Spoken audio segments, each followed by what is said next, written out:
Hey everybody, this is Jim the Tabletop Engineer. Welcome back to my game of 2d6 Realm by Toby Lancaster. In the last episode, I used round 4 to explore a plot of land, and I found some gold, which is always good. I also updated the house that's being built with 2 check marks. It was built here, so it starts with a check, and then I added 2 more. So each round I'll need to remember this, because at round number 8 it will be completed, and it will have 8 health. And it will grant me 2 workers, which can do interesting things. All right, we are still in month number 2. I've got 2 rounds. I do not want to return to the dungeon yet. And I've already done town once. You can only do dungeon once per turn and town once per turn, but I'm not going to do the dungeon. Instead, what I want to do is I want to explore a new plot. So let's go back to the land. And I'm going to explore here. This will be number 8. And we'll go and put a peg in here. This is turn number 5, round number 5. Let's roll to see what type of land it is. 2d6, green is high. That is a 4-6. 4-6 is an old quarry. It is unique. It is only 1 tile. Old quarry is OQ, unique, and it is a rank 5. All right, is it owned by somebody? 3 and higher is not. Or I can buy, okay, I can do it. It is unique. Let me go ahead and find the symbol for it. Old quarry, LM, old quarry. The symbol is, it looks like a bunch of mountains. So let's see if we can do that. Hit a bunch of mountains and a building here with a hole. Okay. All right. The old quarry is rank 5 OQ. I'm going to make that a little bit bigger just because that's all it is. Resize. Okay, there we go. All right. It is a rank 5, so let's update that. Old quarry, 8 OQ, old quarry, rank 5, size 1. So it will generate me 5 silver in sales. Let's see. The old quarry doesn't have anything about building on it, so I assume you can't. We need to roll a 2d6 to encounter it. Add these together. 8. 8 on the old quarry. You navigate through a rocky area and soon come to a cutting. You clamber down a ridge to a quarry. You can see there was once a stone structure here associated with the work. It is mostly demolished, but there are some items caught up in the disarray. Roll on INAMRT1. Beyond the rubble is an isolated area that penetrates ground. This is a small tomb. There is a small tomb here. That's something you can go and explore, like a dungeon. And you can explore it if you wish. You would use this explore a discovered site to do that. But before I do that, I got to roll an INAMRT something or other. Blah, blah, blah. Let's see. INMART. Which is In Amongst the Rubble, page 161. Sorry about that. Page 161. And page 161, In Among the Rubble. Okay, you roll a d6. 4. Someone has dropped a pouch here. Roll on PT1. Pouch table 1. So, and that's in the original table codex. So, okay, pouch table 1. Usually doesn't contain much. Pouch table 1 is on page 23. This is why you need the core rules, because it does refer you back here. Pouch table 1. You roll 2d6 and you add them. 4. Nothing. An empty pouch. All right, this is cool because there is a small tomb on this land which I can explore. I'll put a star near it and an arrow. Old tomb. Now, things like this are treated kind of like a dungeon. They have their own layout. They have their own rules for drawing them. I'm not going to do that this turn. I want to do one more exploration. And by the way, when you fill up this, you can move north, south, east, or west, and there's arrows that will point to page numbers. So if I write 2 here, I would have to number that page number as 2. See how it says map page 1? And then, of course, map page 2, the one going this direction, would point back to map page 1. It makes sense. Let's do this one right here. This one will be 9. Turn number 9. What is it? It's a 1-5 on the table. 1-5 is a bandit camp. BA. These are never good. You never want to have bad guys on your land. Is it owned by somebody? No, I can claim it. It is unique, and it is a base type. All right, I'll have to look that up. So, the bandit camp, usually it means you got to fight it, go in and clean it out in order to get rid of it. Bandit camp is a symbol. It's a bunch of little tents. Okay, let's see.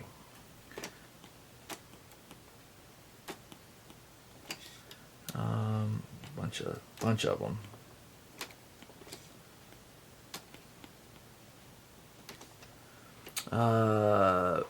Unique rank based on the base land type. Okay, so that's right.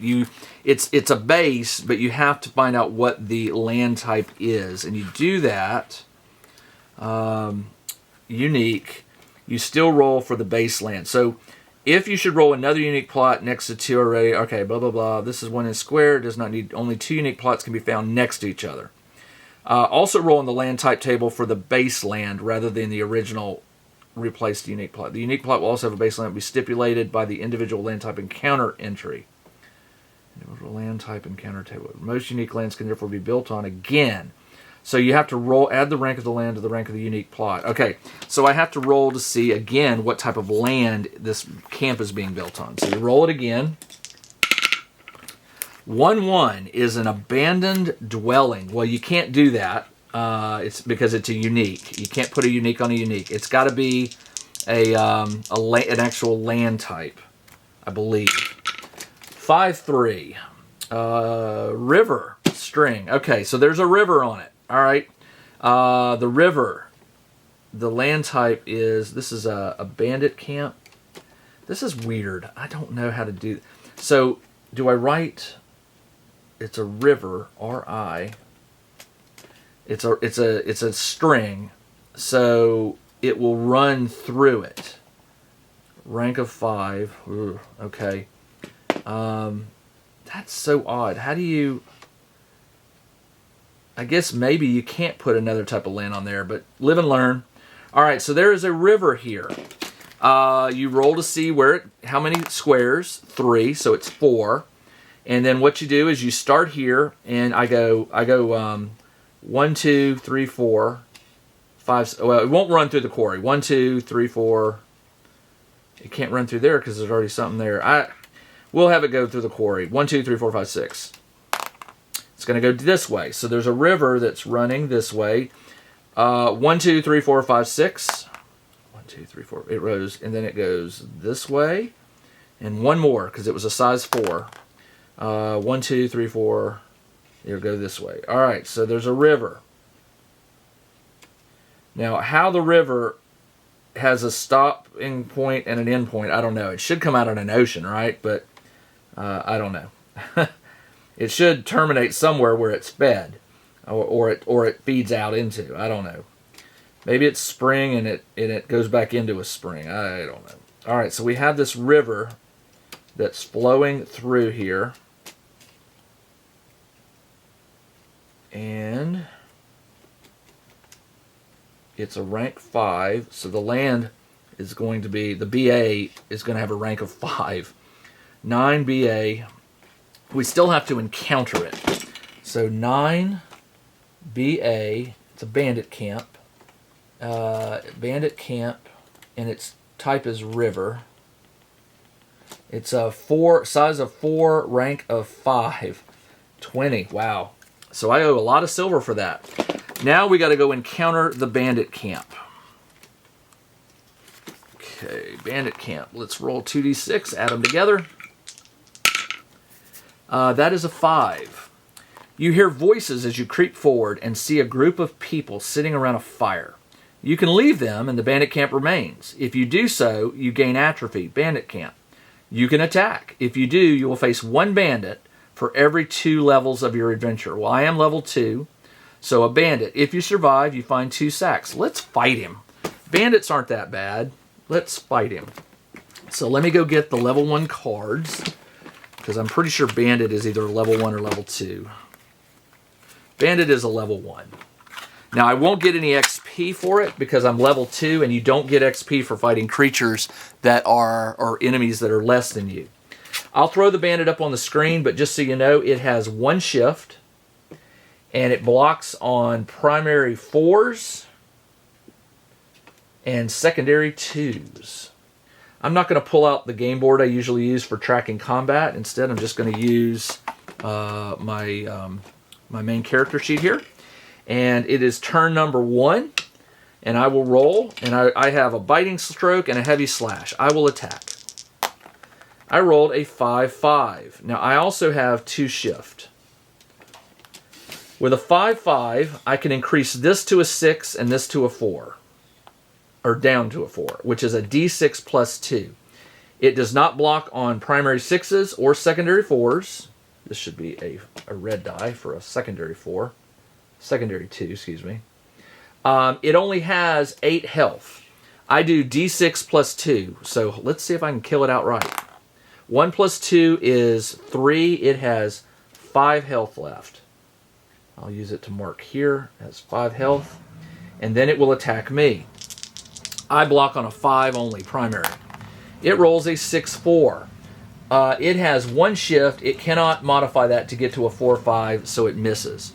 Turn number 2, I will swing at it. I rolled a 4-2. With 2 shift, I could get this to a 6, but not a 4. I could get this to a 2, but not a 3. I miss. He swings at me with a 4-2. With 1 shift, he cannot get to a 4-5. He misses. Turn number 3, I swing again. 5-1. With 2 shift, I could get this to a 6, but not a 4. I miss. It swings and rolls a 4-3. With 1 shift, it cannot get this to a 4-5. It misses. Now, on turn number 4, we both get a bonus shift. So I now have 3 shift. And I rolled a 6-3, which I will modify to a 6-4. It doesn't block. And I do d6 plus 2. 6 plus 2 is 8, and I kill the bandit. Now again, I get no XP for that, but it said, and the bandit camp goes away, so I don't get that negative attribute. If I defeat it, I roll on BT1 and BT2. So the treasure, BT1 and BT2. These are bag tables, page 19. These are thieves, so they've been stealing stuff. Bag table 1, bag table 2. So let's roll for bag table 1. That's a 9. Among some random objects is a pouch containing 2d6 plus 10 silver. Let's get over to my tracking here. 2d6 plus 10 silver.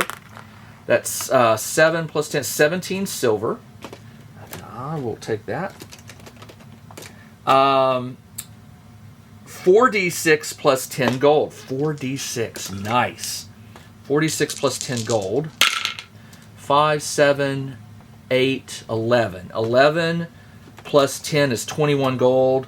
I had 23 or 25. I can't remember. I think I had 25. I must have accidentally erased that. I'll go back and check, and I'll correct it on the previous video. But let's roll it. So I added 8, 11 plus 10 is 21. So I'm up to 46 gold. And a potion of phasing. All right, I will take it.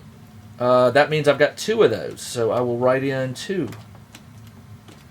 And that was bag table 1. Bag table 2 is a 7. At the bottom of this sack is a set of shackles, Could come in handy. Never know. Shackles. A metal box containing 2d6 plus 10 silver. 2d6 plus 10. 17 silver. So I go back up to 34. I'm up at 34. And some Malacco leaves, which I will right up here. Those are things that can be used to make potions, or not potions, but salves and things like that. All right. Not bad. Not bad at all. All right. And the land is cleared of the bandit camp. So I will erase that and write in RI. Now, what I don't know is, and I may need to read this, or somebody may need to tell me, is do I have to go and roll on the river encounter? I don't think there is. Let's look at river. I don't think there is. A river. Building, fields, meadows, old well, rocky. River. There is. So there's a bandit camp, but do I have to encounter the river? That's the real question. I'll find that out. I don't know. The river is 4 things, so that's all I can do. And by the way, I get to add a check mark on the land, or the development of the house. So, and my last turn for this round, I will explore again, because I do have enough gold to build a house, but let's get one house built, and then I'll have the 2 workers that can go build, because I'm not quite sure about that either. Like, how is my first house getting built? Like, where do my workers come from? All right, let's go back to the map. We've got 1, 2, 3, 4, 5, 6 squares left. Let's do this one. This will be 10. And let's roll for the land type. It is a 6-3. 6-3 is a stone platform. It is unique. It's not a base. So I don't... Oh, no, the land type. Hold on. Yeah, it's not a base. So it is a stone platform. SP. It's unique. It is only 1 square. Its rank is 2. Is it owned? It is not. Man, I'm getting really lucky on these things. Stone platform is the symbol. Looks like, okay, it looks like like this, and it's sort of got like that. That's kind of cool, and there's just some weeds growing out of it. And rank 2. Okay, let's go ahead. 10 SP. I'll add it to my thing here. I'm gonna have to add another page soon. SP. It is a stone platform.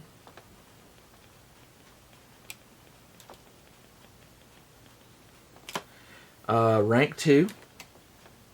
And size 1. So 2 silver to pay taxes. And let's encounter it. Roll 2d6. 10. 10 on stone platform. The platform extends further, and you realize it is an old road. Set back slightly, further off or to the left, is a large barn. So another thing to encounter. It's quite old, and the previous owners seem to have taken advantage of the platform, which no doubt gave easy access to the barn. You can explore it. Roll on ABBAT1. It's always good to explore these things. Abandoned barn, page 147. All right, roll 2d6, add them together. 4. The barn shows some fire damage. Inside, you can retrieve several forks and hoes worth d6 gold. Hey, 6 gold. But the barn is too badly damaged and cannot be used or farm built, or a farm built. Okay, so it's a unique anyway. So I got 6 gold out of it. Which is fine. I'll have to go back and try to remember if I had 25 or... I will fix that. So I just got 6, so I'm up to 52 gold. And that is the end of the month. So before we change the month, I have to do all of these. This is why you've got to explore and fight monsters and get gold or head to the dungeon so you can pay your taxes. Okay, let's collect income. I don't get any income. However, I do get to check another box. 1, 2, 3. It should have 5 boxes. 1, 2, 3, 4, 5. Okay, so it's going. 3 more rounds and I'll have a house. Let's pay taxes. We come over here. Come on now. How did that happen? Pay taxes. Let's see. There we go. Come on. Pay taxes. 32, 35, 32, 35, 47, 57, 65, 70, 90, 92 silver. 92 silver. All right, so that would be 9 gold. So not too bad. I can actually do that. So 92 silver. Well, 34, let's see, 92 minus 34 is 58. So 6 gold, and it'll leave me with 2 copper. So 2 copper and 6 gold off would be 46. Let me know if I did my math wrong, but I think that's right. Okay, so I paid my taxes. Restore your health. I'm back up to 20. Never dipped. Check realm awareness and modify unrest. All right, so I didn't take any unrest with that bandit camp. I got rid of it.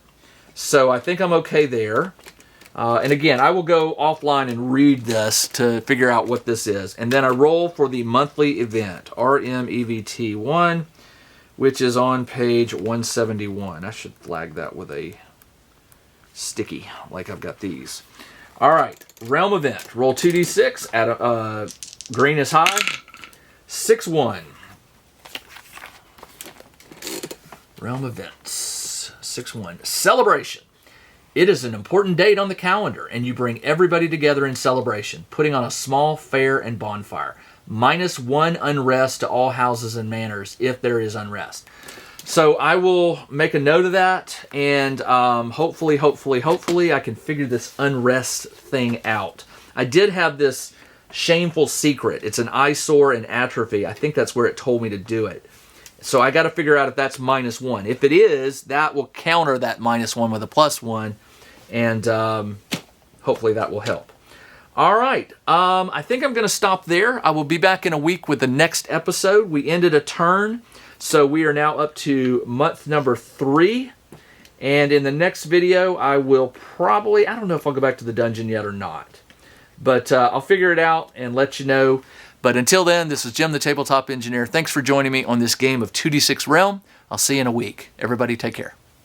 Check out the new RPG and Wargame newsletter. Each week, the Tabletop Engineer shares news, products, Kickstarters, and much more related to the gaming hobby. It's free to subscribe, so check out the link in the video description below to sign up.